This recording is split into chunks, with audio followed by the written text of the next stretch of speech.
Hi friends, అందరికీ నమస్కారం. Gold ప్రియులకు స్వాగతం, సుస్వాగతం.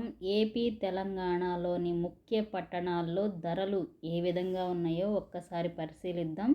సాయంత్రం సమయానికి బంగారపు ధరలు, వెండి ధరలు ఏ విధంగా ఉన్నాయో ఒక్కసారి మనం చూద్దామా. మరి ఇంకా ఎవరైనా మన ఛానల్ని లైక్ చేయకపోతే వెంటనే లైక్ చేయండి, సపోర్ట్ చేయండి, సబ్స్క్రైబ్ చేసుకోండి.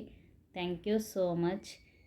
హైదరాబాద్ నగరంలో ఈరోజు 22 క్యారెట్ బంగారపు ధర 10 గ్రాములకి రూ. 250 పెరిగి 79,300 దగ్గర సేల్ అవుతుంది. అలాగే 24 క్యారెట్ బంగారపు ధర 10 గ్రాములకి రూ. 270 పెరుగుదల నమోదు చేసుకుని 86,510 దగ్గర సేల్ అవుతుంది.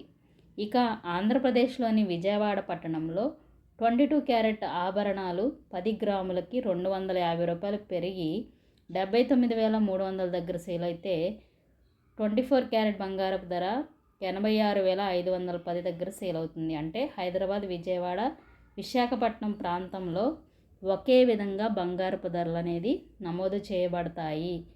అలాగే వెండి ధర యొక్క సమాచారం కూడా ఒకసారి మనం పరిశీలిస్తే బంగారపు ధరల్లో వెండి రేట్లు పోటీ పడుతూ పరుగులు పెడుతున్నాయి. కిలో వెండి 1,00,000 పైనే కొనసాగుతుంది.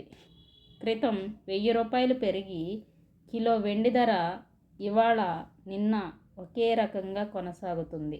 ఇప్పటికిప్పుడే సాయంత్రం సమయానికి కేజీ వెండి ధర 1,07,000 దగ్గర సేల్ అవుతుంది. ఈ విధంగా బంగారము మరియు వెండి ధరలు పరుగులు పెడుతున్నాయి, సామాన్య ప్రజలు అందుకోలేనంతగా. మరెన్నో ఇంపార్టెంట్ అయిన అప్డేట్ కోసం తప్పకుండా ఫాలో అవుతారు కదా. Thank you so much.